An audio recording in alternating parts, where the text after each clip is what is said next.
ಮಾನ್ಯ ಸಭಾಪತಿಗಳೇ, ರಾಜ್ಯ ವಿಧಾನಮಂಡಲದ ಈ ಜಂಟಿ ಅಧಿವೇಶನಕ್ಕೆ ನಿಮ್ಮನ್ನು ಹೃತ್ಪೂರ್ವಕವಾಗಿ ಸ್ವಾಗತಿಸಲು ಹಾಗೂ ನಿಮ್ಮನ್ನು ಉದ್ದೇಶಿಸಿ ಮಾತನಾಡಲು ನನಗೆ ಸಂತೋಷವಾಗುತ್ತದೆ.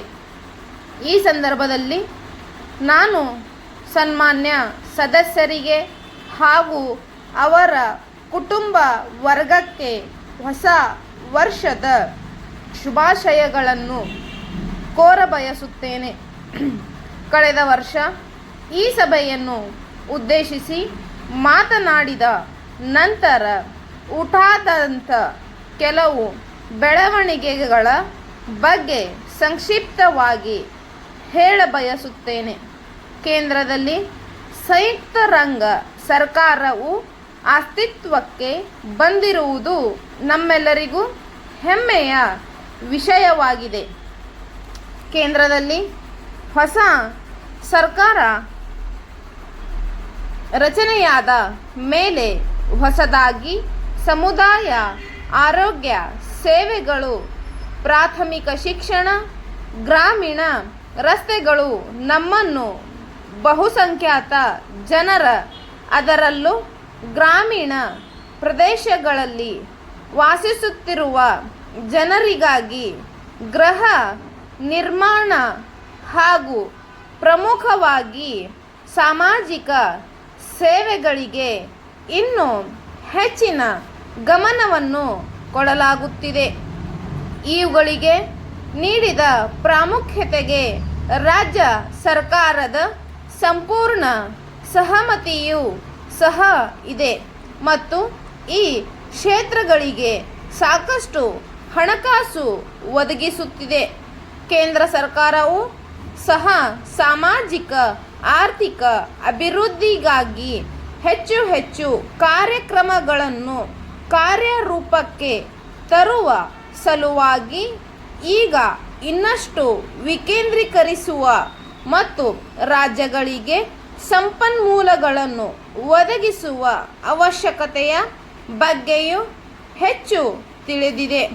ಈ ಹಿನ್ನೆಲೆಯಲ್ಲಿ ಅನೇಕ ಕೇಂದ್ರಾಡಳಿತ ಯೋಜನೆಗಳನ್ನು ಹಾಗೂ ಕೇಂದ್ರ ವಲಯ ಯೋಜನೆಗಳನ್ನು ರಾಜ್ಯಗಳಿಗೆ ವರ್ಗಾಯಿಸಿ ಕೊಡುತ್ತಿರುವುದು ಸಂತೋಷಕರ ವಿಷಯವಾಗಿದೆ. ರಾಷ್ಟ್ರೀಯ ಮಟ್ಟಗಳಲ್ಲಿ ನಡೆಯುವ ಬೆಳವಣಿಗೆಗಳ ಬಗ್ಗೆ ರಾಜ್ಯ ಸರ್ಕಾರಕ್ಕೆ ಕಾಳಜಿ ಇದೆ. ಸಾಮಾಜಿಕ ನ್ಯಾಯ ಹಾಗೂ ಆರ್ಥಿಕವಾಗಿ ಮತ್ತು ಸಾಮಾಜಿಕವಾಗಿ ದುರ್ಬಲ ವರ್ಗದವರ ಕ್ಷೇಮಾಭಿವೃದ್ಧಿಗಾಗಿ ತನ್ನ ಎರಡು ತತ್ವಗಳನ್ನು ಬಲಿಗೊಡದೆ ಇಂತಹ ನೀತಿ ಸುಧಾರಣೆಗಳನ್ನು ಯಾವ ವಲಯಗಳಲ್ಲಿ ಜಾರಿಗೆ ತರಬಹುದು ಎಂಬುದನ್ನು ನಾವು ಪರಿಶೀಲಿಸುತ್ತಿದ್ದೇವೆ. ಸರಕುಗಳನ್ನು ಮತ್ತು ಸೇವೆಗಳನ್ನು ಅವುಗಳ ಆರ್ಥಿಕ ವೆಚ್ಚದಲ್ಲಿ ಒದಗಿಸುವ ಅಗತ್ಯತೆಯನ್ನು ನಾವು ಮನಗಂಡಿದ್ದೇವೆ. ಈ ಸೇವೆಗಳು ಸಮಾಜದ ದುರ್ಬಲ ವರ್ಗಗಳಿಗೆ ಹೊರೆಯಾಗದ ರೀತಿಯಲ್ಲಿ ನೆಲೆಗೊಳ್ಳುವಂತೆ ಮಾಡುವ ಒಂದು ನೀತಿ ಸುಧಾರಣೆಯನ್ನು ಜಾರಿಗೆ ತರಲು ನಾವು ಉದ್ದೇಶಿಸಿದ್ದೇವೆ. ರಾಜ್ಯದಲ್ಲಿ ಕಾನೂನು ಮತ್ತು ಸುವ್ಯವಸ್ಥೆಯನ್ನು ಪರಿಣಾಮಕಾರಿಯಾಗಿ ನಿರ್ವಹಿಸಲಾಗಿದೆ ಎಂಬುದು ಸಮಾಧಾನದ ಸಂಗತಿಯಾಗಿದೆ. ರಾಜ್ಯದಲ್ಲಿ ಲೋಕಸಭೆಗೆ ಮತ್ತು ಸ್ಥಳೀಯ ಸಂಸ್ಥೆಗಳಿಗೆ ಚುನಾವಣೆಗಳನ್ನು ಶಾಂತಿಯುತವಾಗಿ ನಡೆಸುವುದಕ್ಕಾಗಿ ಸಾಕಷ್ಟು ವ್ಯವಸ್ಥೆಗಳನ್ನು ಮಾಡಲಾಗಿದೆ. ರಾಜ್ಯದ ವಿವಿಧ ಧರ್ಮ ಮತ್ತು ಭಾಷೆಗಳ ಜನರು ಸೌಹಾರ್ದತೆಯಿಂದ ಬಾಳುತ್ತಿರುವ ಒಂದು ಶಾಂತಿಯುತ ರಾಜ್ಯವೆಂಬ ಹೆಗ್ಗಳಿಕೆಗೆ ಈಗಲೂ ಪಾತ್ರವಾಗಿದೆ. ಕಾನೂನು ಮತ್ತು ಸುವ್ಯವಸ್ಥೆಯನ್ನು ಉಲ್ಲಂಘಿಸಿದ ಕೆಲವು ಘಟನೆಗಳನ್ನು ದೃಢವಾದ ಮತ್ತು ಸೂಕ್ತವಾದ ಮಧ್ಯ ಪ್ರದೇಶದ ಮೂಲಕ ನಿರ್ವಹಿಸಲಾಯಿತು ಮತ್ತು ಪರಿಸ್ಥಿತಿಯನ್ನು ಶೀಘ್ರವಾಗಿ ನಿಯಂತ್ರಣಕ್ಕೆ ತರಲಾಯಿತು.